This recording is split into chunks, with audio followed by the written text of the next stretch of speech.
Iniziamo con preparare un fondo bianco di pollo.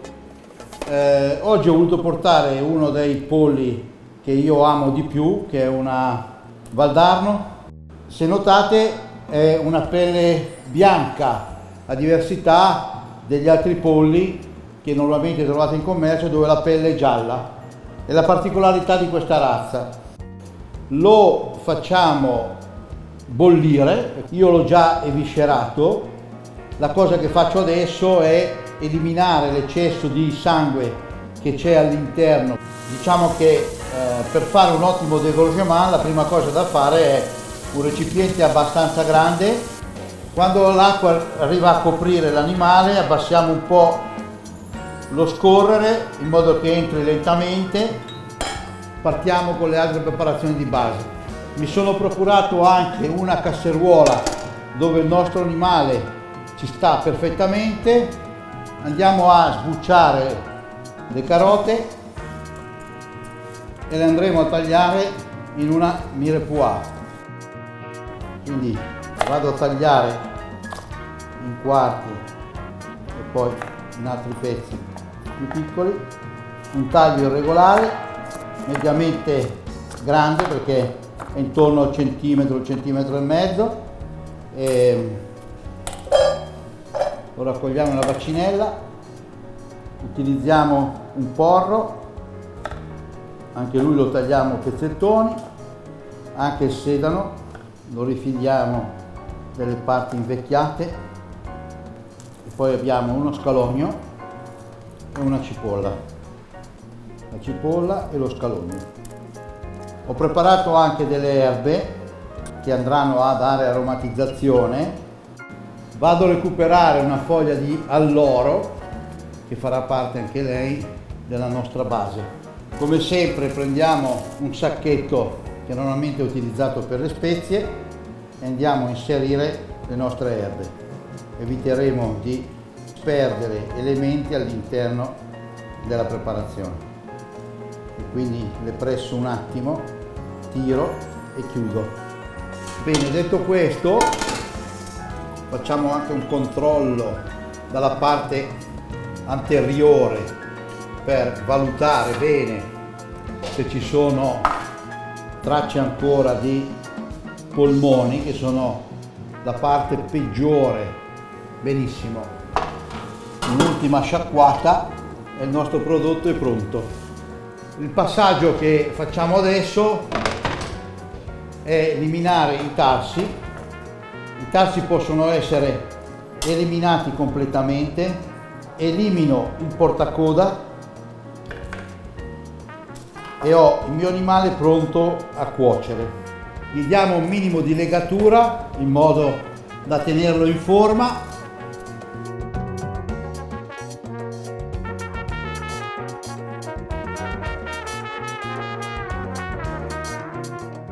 Deve mantenere questa forma perfettamente ovale, ben compatto su se stesso. Abbiamo inserito l'acqua all'interno della casseruola, inseriamo già il nostro prodotto. Questo liquido che vi permette di sollevarsi va eliminato, non deve galleggiare, deve quasi appoggiare sul fondo. Abbiamo preparato i vegetali e adesso predisponiamo quello che per me è il coperchio più interessante, che ottengo sempre nello stesso modo con un foglio di carta da forno che vado a sagomare con la forma della casseruola che deve contenere. Taglio anche la punta per ottenere un foro centrale che permette una piccola evaporazione. Ho predisposto un foglio che va perfettamente a chiudere la nostra preparazione e mantenere umida la parte che è leggermente scoperta del nostro animale. Lasciamo raggiungere ebollizione e dopo una prima pulizia dell'animale in cottura possiamo aggiungere i vegetali che abbiamo preparato. Dopo un primo momento di ebollizione abbassiamo la potenza dell'acqua di cottura del pollo. Se abbiamo fatto un buon lavoro sul dégorgement del nostro volatile, di impurità in superficie ce ne dovrebbero essere veramente poche. Vado intanto a togliere le impurità che sono formate, ma sono proprio poche. A questo punto aggiungo allora i vegetali, rimetto la mia carta e lascio cuocere. Ci vorrà un po' di tempo perché cuoce molto piano. La ebollizione deve essere impercettibile. Guardate il colore ottenuto del fondo, è un colore dorato ma limpido. Lasciamo la coperta ancora con l'acqua in modo che con la carta in modo che non si ossidi. Ora ci organizziamo per produrre una preparazione con le altre parti della faraona, in particolare con la coscia e sovracoscia. Quindi faremo dei ravioli di faraona. Comincio a separare le carni dalla coscia.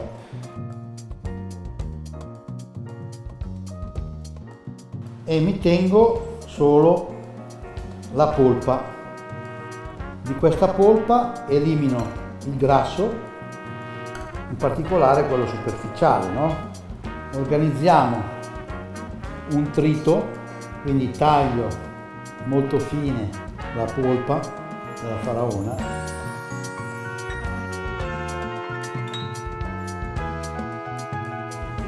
Tagliato in strisce sottili, elimino le terminazioni nervose. Prendo un coltello più grande, taglio in dadini veramente piccoli. Deve essere una dadolata che ricordi il trito, ma che trito non è.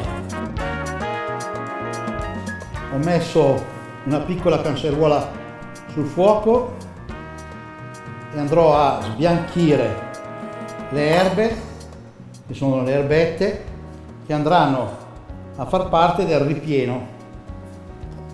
Aspettiamo che arrivi l'ebollizione.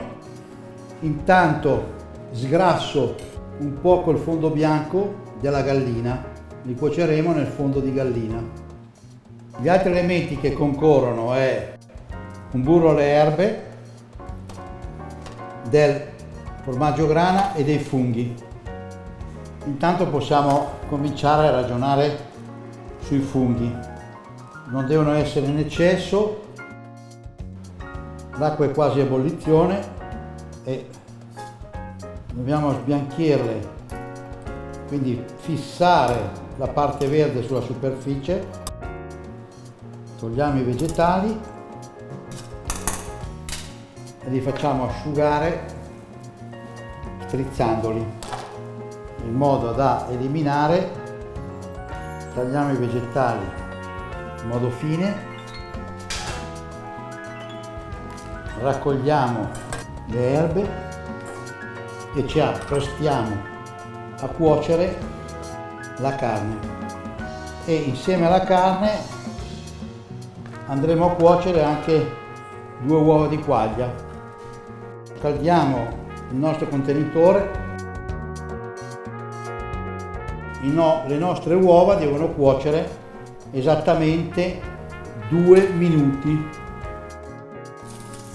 Inseriamo la carne, la facciamo arrostire.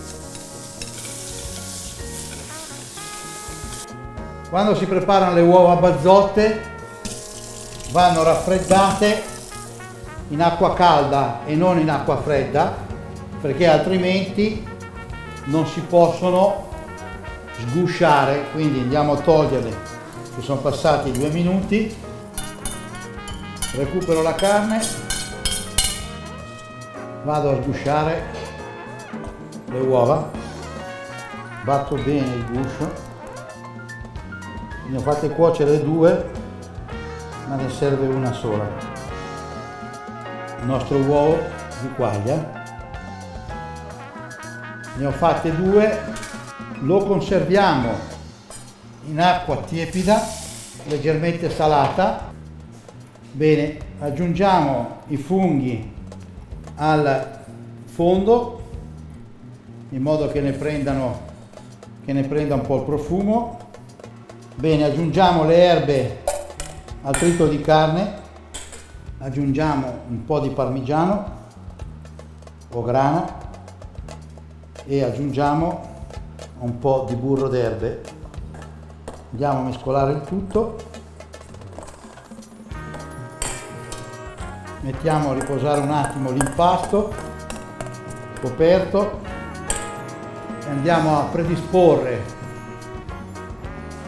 gli elementi per la chiarificazione del nostro consommé, che sarà l'elemento d'accompagnamento.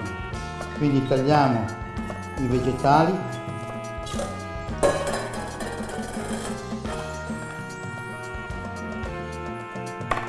tagliamo un pezzettino di carota, ovviamente la sbucciamo, quindi tagliamo un brunoise,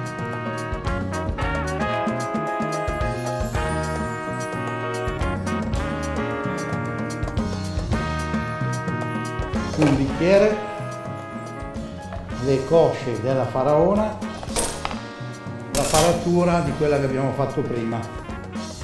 Andiamo a chiarificare senza aggiungere però l'albume.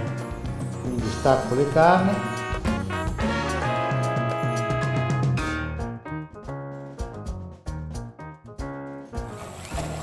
In questo caso devo fare una poltiglia senza far riscaldare il mio elemento, quindi lavoro a step e non in continuo, in modo da tagliuzzare ma senza riscaldare il prodotto.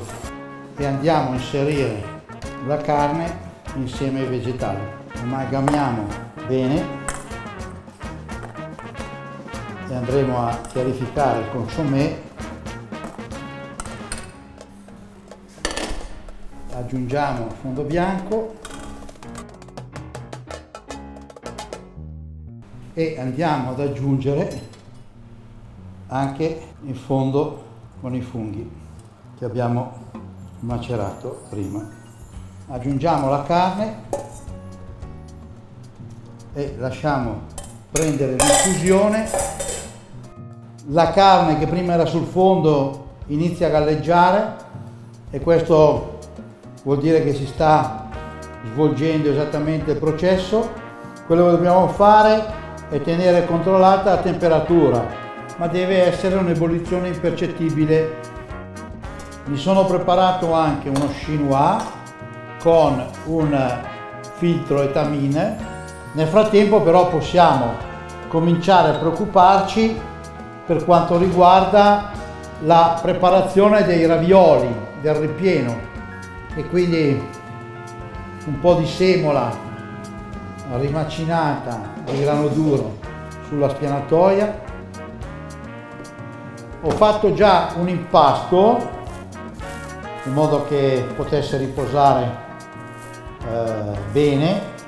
Questo impasto è fatto con un uovo e la stessa parte di uova con acqua, 60 grammi di uovo, 60 grammi di acqua, 200 grammi di farina. La teniamo un po' alta di spessore. Cominciamo a preparare le nostre palline di pasta. Cerchiamo di dare una forma. Qui il burro e il formaggio fanno da collante alla nostra carne tagliuzzata. Tagliapasta tondi, piego, faccio riuscire l'aria, quindi comincio chiudendo dietro e poi passo davanti. E poi con un tagliapasta rotondo ne taglio la forma. Sta arrivando a ebollizione anche il consommé Prendiamo marsala e vermouth, dolcezza e speziatura, li mettiamo in una casseruola e cominciamo a cuocere. Abbiamo preso un piatto fondo che ho già messo in caldo, dobbiamo arrivare a percepire una sensazione caramellosa del prodotto. A questo punto io sposto la mia riduzione e l'appoggio da parte e mi recupero una parte di consommé. Cerchiamo di ottenere una parte pulita sufficiente per il servizio. È importante che osserviate il colore del consommé.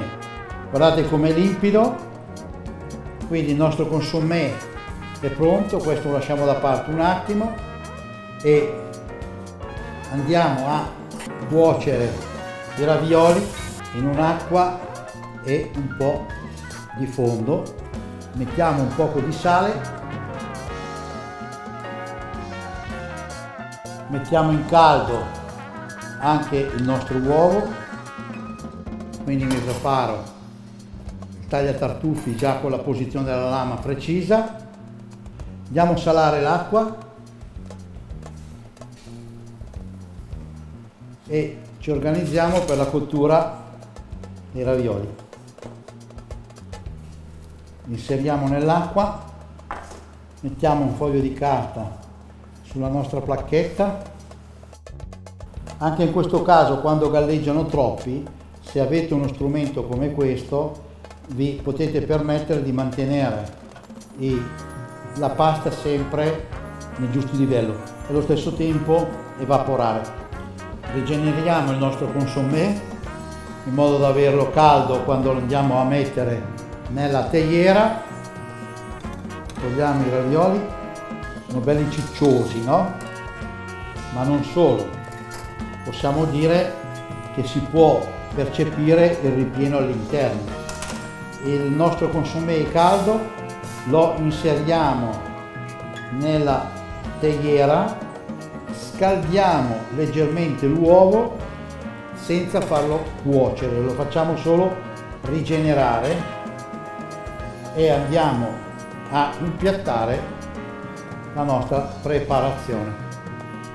Quindi cominciamo col posizionare i ravioli in questo modo, quindi li sediamo sulla parete della nostra fondina, abbiamo una corona di ravioli, raccolgo il caramello sopra quello, posiziono l'uovo, metto un po' di verde e le lamelle di tartufo. È fatto in questo modo, arriverà al tavolo del cliente così, quindi la nostra teiera aggiungerà quel consommé fondamentale per poter degustare i nostri ravioli.